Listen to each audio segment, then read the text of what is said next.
जय श्री राम जी का आशीर्वाद हम सब पर बना रहे। आज हम श्री रामचरितमानस में 16वें मास पारायण का भाग दूसरा पढ़ेंगे। पढ़ने से पहले अपने गुरुदेव के चरणों में नमन करते हैं।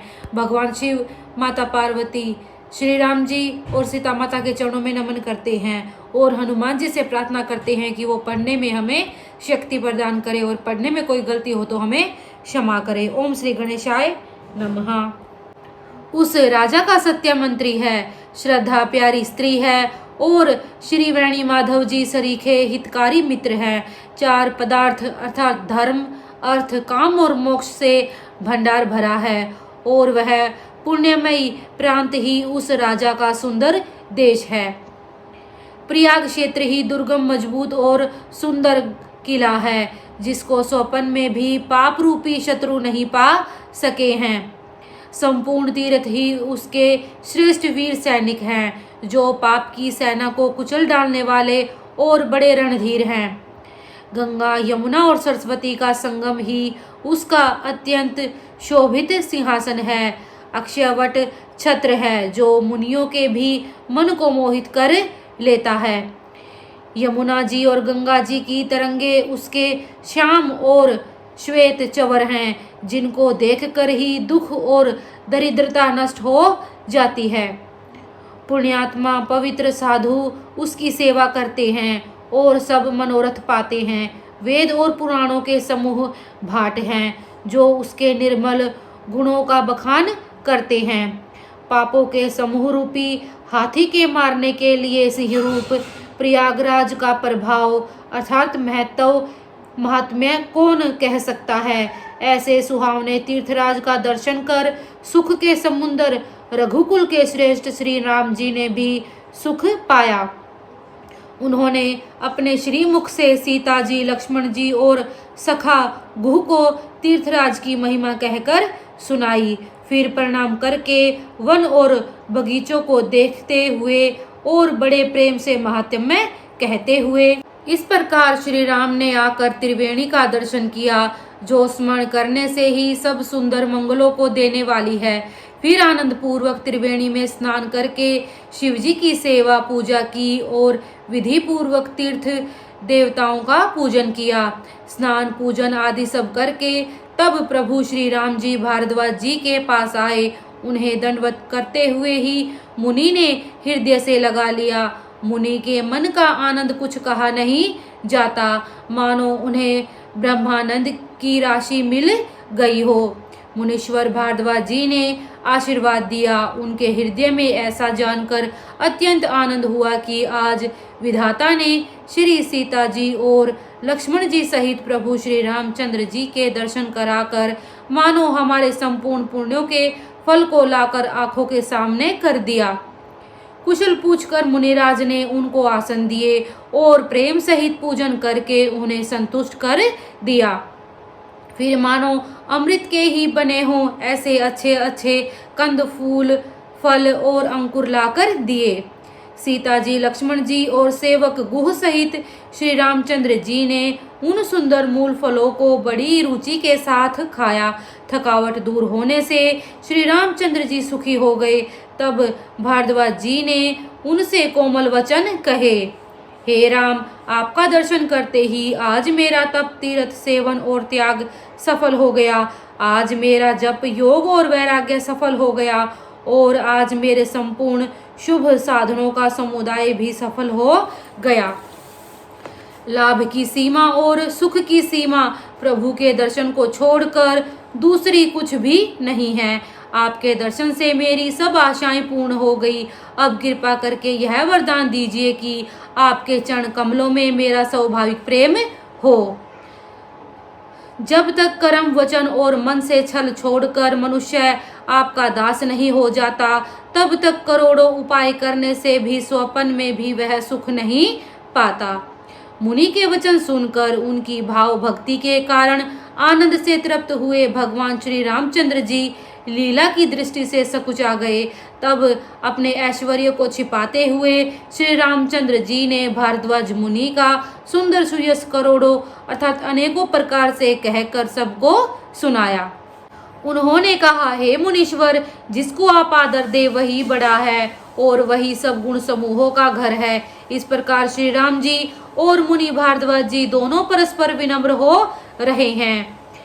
श्री राम, लक्ष्मण और सीता जी के आने की खबर पाकर प्रयाग निवासी ब्रह्मचारी, तपस्वी, मुनि, सिद्ध सब श्री दशरथ जी के सुंदर पुत्रों को देखने के लिए भारद्वाज जी के आश्रम पर आए।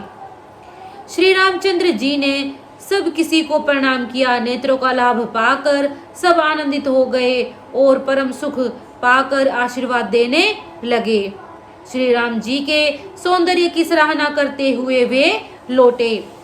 श्री राम जी ने रात को वहीं विश्राम किया और प्रातःकाल प्रयागराज का स्नान करके और प्रसन्नता के साथ मुनि को सिर नवाकर श्री सीता जी, लक्ष्मण जी और सेवक गो के साथ वे चले। चलते समय बड़े प्रेम से श्री राम जी ने मुनि से कहा, हे नाथ, बताइए हम किस मार्ग से जाएं। मुनि मन में हंसकर श्री राम जी से कहते हैं कि आपके लिए सभी मार्ग सुगम है। फिर उनके साथ के लिए मुनि ने शिष्यों को बुलाया। साथ जाने की बात सुनते ही चित्त में हर्षित हो कोई 50 शिष्य आ गए। सभी का श्री राम जी पर अपार प्रेम है। सभी कहते हैं कि मार्ग हमारा देखा हुआ है। तब मुनि ने चुनकर 4 ब्रह्मचारियों को साथ कर दिया, जिन्होंने बहुत जन्मों तक सब पुण्य किए थे। श्री रघुनाथ जी प्रणाम कर और ऋषि की आज्ञा पाकर हृदय में बड़े ही आनंदित होकर चले। जब वे किसी गांव के पास होकर निकलते हैं, तब स्त्री पुरुष दौड़कर उनके रूप को देखने लगते हैं। जन्म का फल पाकर वे सदा के अनाथ सनाथ हो जाते हैं और मन को नाथ के साथ भेजकर शरीर से साथ न रहने के कारण दुखी होकर लौट आते हैं। फिर श्री राम जी ने विनती करके चारों ब्रह्मचारियों को विदा किया। वे मनचाही वस्तु अर्थात अनन्य भक्ति पाकर लौटे। यमुना जी के पार उतरकर सबने यमुना जी के जल में स्नान किया, जो श्री रामचंद्र जी के शरीर के समान ही श्याम रंग का था। यमुना जी के किनारे पर रहने वाले स्त्री पुरुष यह सुनकर कि निषाद के साथ 2 परम सुंदर सुकुमार नवयुवक और एक परम सुंदरी स्त्री आ रही है, सब अपना अपना काम भूलकर दौड़ और लक्ष्मण जी, श्री राम जी और सीता जी का सौंदर्य देखकर अपने भाग्य की बड़ाई करने लगे। उनके मन में परिचय जानने की बहुत सी लालसाएं भरी हैं, पर वे नाम गांव पूछते सकुचाते हैं। उन लोगों में जो वयोवृद्ध और चतुर थे, उन्होंने युक्ति से श्री रामचंद्र जी को पहचान लिया। उन्होंने सब कथा सब लोगों को सुनाई कि पिता की आज्ञा पाकर ये वन को चले हैं। यह सुनकर सब लोग दुखी हो पछता रहे हैं कि रानी और राजा ने अच्छा नहीं किया। उसी अवसर पर वहां एक तपस्वी आया, जो तेज का पुंज, छोटी अवस्था का और सुंदर था। उसकी गति कवि नहीं जानते, अथवा यह कवि था जो अपना परिचय नहीं देना चाहता। वह वैरागी के वेश में था और मन, वचन और कर्म से श्री रामचंद्र जी का प्रेमी था। अपने इष्ट देव को पहचान कर उसके नेत्रों में जल भर आया और शरीर पुलकित हो गया। वह दंडक की भांति पृथ्वी पर गिर पड़ा। उसकी प्रेम विहल दशा का वर्णन नहीं किया जा सकता। श्री राम जी ने प्रेम पूर्वक पुलकित होकर उसको हृदय से लगा लिया। उसे इतना आनंद हुआ मानो कोई महादरिद्री मनुष्य पारस पा गया हो। सब कोई देखने वाले कहने लगे कि मानो प्रेम और परमार्थ दोनों शरीर धारण करके मिल रहे हैं। फिर वह लक्ष्मण जी के चरणों लगा। उन्होंने प्रेम से उमंग कर उसको उठा लिया। फिर उसने सीता जी की चरण धूलि को अपने सिर पर धारण किया। माता सीता जी ने भी उसको अपना छोटा बच्चा जानकर आशीर्वाद दिया। फिर निषादराज ने उसको दंडवत की। श्री राम जी का प्रेमी जानकर वह उस निषाद से आनंदित होकर मिला। वह तपस्वी अपने नेत्र रूपी दोनों से श्री राम जी की सौंदर्य सुधा का पान करने लगा और ऐसे आनंदित हुआ जैसे कोई भूखा आदमी सुंदर भोजन पाकर आनंदित होता है। इधर गांव की स्त्रियां कह रही हैं, हे सखी कहो तो वे माता पिता कैसे हैं जिन्होंने ऐसे सुंदर सुकुमार बालकों को वन में भेज दिया। श्री राम जी, लक्ष्मण जी और सीता जी के रूप को देखकर सब स्त्री पुरुष स्नेह से व्याकुल हो जाते हैं। तब श्री रामचंद्र जी ने सखा गुह को अनेकों तरह से घर लौट जाने के लिए समझाया। श्री रामचंद्र जी की आज्ञा को सिर चढ़ाकर उसने अपने घर को गमन किया। फिर सीता जी, श्री राम जी और लक्ष्मण जी ने हाथ जोड़कर यमुना जी को पुनः प्रणाम किया और सूर्य कन्या यमुना जी की बड़ाई करते हुए सीता जी सहित दोनों भाई प्रसन्नता पूर्वक आगे चले। रास्ते में जाते हुए उन्हें अनेकों यात्री मिलते हैं। वे दोनों भाइयों को देखकर उनसे प्रेम पूर्वक कहते हैं कि तुम्हारे सब अंगों में राज चिन्ह देखकर हमारे हृदय में बड़ा सोच होता है। ऐसे राज चिन्हों के तो होते हुए भी तुम लोग रास्ते में पैदल ही चल रहे हो। इससे हमारे समझ में आता है कि ज्योतिष शास्त्र झूठा ही है। भारी जंगल और बड़े बड़े पहाड़ों का दुर्गम रास्ता है, तिस पर तुम्हारे साथ सुकुमारी स्त्री है।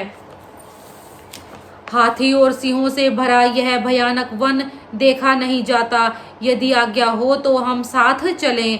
आप जहां तक जाएंगे वहां तक पहुंचाकर फिर आपको प्रणाम करके हम लौट आवेंगे। इस प्रकार वे यात्री प्रेम पूर्वक पुलकित शरीर हो और नेत्रों में प्रेमाश्रुओं का जल भर कर पूछते हैं, किंतु कृपा के समुद्र श्री राम जी कोमल विनय युक्त वचन कहकर उन्हें लौटा देते हैं। जो गांव और पूर्वी रास्ते में बसे हैं, नागों और देवताओं के नगर उनको देखकर प्रसन्नता पूर्वक ईर्ष्या करते हैं और ललचाते हुए कहते हैं कि किस पुण्यवान ने किस शुभ घड़ी में इनको बसाया था, जो आज ये इतने धन्य और पुण्यमय तथा परम सुंदर हो रहे हैं। जहां जहां श्री रामचंद्र जी के चरण चले जाते हैं, उनके समान इंद्र की पूरी अमरावती भी नहीं है। रास्ते के समीप बसने वाले भी बड़े पुण्यात्मा हैं। स्वर्ग में रहने वाले देवता भी उसकी सराहना करते हैं। जो नेत्र भरकर सीता जी और लक्ष्मण जी सहित घनश्याम श्री राम जी के दर्शन करते हैं, जिन तालाबों और नदियों में श्री राम जी स्नान कर लेते हैं, देव सरोवर और देव नदियां भी उनकी बड़ाई करती हैं। जिस वृक्ष के नीचे प्रभु जा बैठते हैं, कल्प वृक्ष भी उसकी बड़ाई करते हैं। श्री रामचंद्र जी के चरण कमलों की रज का स्पर्श करके पृथ्वी अपना बड़ा सौभाग्य मनाती है। रास्ते में बादल छाया करते हैं और देवता फूल बरसाते और सिहाते हैं। पर्वत वन और पशु पक्षियों को देखते हुए श्री राम जी रास्ते में चले जा रहे हैं। सीता जी और लक्ष्मण जी सहित श्री रघुनाथ जी जिस किसी गांव के पास जा निकलते हैं, तब उनका आना सुनते ही बालक बूढ़े स्त्री पुरुष सब अपने घर और काम काज को भूलकर तुरंत उन्हें देखने के लिए चल देते हैं। श्री राम लक्ष्मण और सीता जी का रूप देखकर नेत्रों का परम फल पाकर वे सुखी होते हैं। दोनों भाइयों को देखकर सब आनंद मग्न हो गए। उनके नेत्रों में जल भर आया और शरीर पुलकित हो गया। उनकी दशा का वर्णन नहीं किया जा सकता, मानो दरिद्रों ने चिंतामणि की ढेरी पाली हो। वे एक एक को पुकार कर सीख देते हैं कि इसी क्षण नेत्रों का लाभ ले लो। कोई श्री रामचंद्र जी को देखकर ऐसे अनुराग में भर गए कि वे उन्हें देखते हुए उनके साथ चले जा रहे हैं। कोई नेत्र मार्ग से उनकी छवि को हृदय में लाकर शरीर मन और श्रेष्ठ वाणी से शिथिल हो जाते हैं, अर्थात उनके शरीर मन और वाणी का व्यवहार बंद हो जाता है। कोई बड़की सुंदर छाया देखकर वहां नरम घास और पत्ते बिछाकर कहते हैं कि क्षण भर यहाँ बैठकर थकावट मिटा लीजिए, फिर चाहे अभी चले जाइएगा, चाहे सवेरे। कोई घड़ा भरकर पानी ले आते हैं और कोमल वाणी से कहते हैं, नाथ आचमन तो कर लीजिए। उनके प्यारे वचन सुनकर और उनका अत्यंत प्रेम देखकर दयालु और परम सुशील श्री रामचंद्र जी ने मन में सीता जी को थकी हुई जानकर घड़ी भर बड़की छाया में विश्राम किया। स्त्री पुरुष आनंदित होकर शोभा देखते हैं अनुपम रूप ने उनके नेत्र और मनों को लुभा लिया है। सब लोग टकटकी लगाए श्री रामचंद्र जी के मुख को चकोर की तरह तन्मय होकर देखते हुए चारों ओर सुशोभित हो रहे हैं। श्री रामचंद्र जी का नवीन तमाल वृक्ष के रंग का श्याम शरीर अत्यंत शोभा दे रहा है, जिसे देखते ही करोड़ों कामदेवों के मन मोहित हो जाते हैं। बिजली के से रंग के लक्ष्मण जी बहुत ही भले मालूम होते हैं। वे नख से शिखा तक सुंदर हैं और मन को बहुत भाते हैं। दोनों मुनियों के वस्त्र पहने हैं और कमर में तरकस कसे हुए हैं। कमल के समान हाथों में धनुष बाण शोभित हो रहे हैं।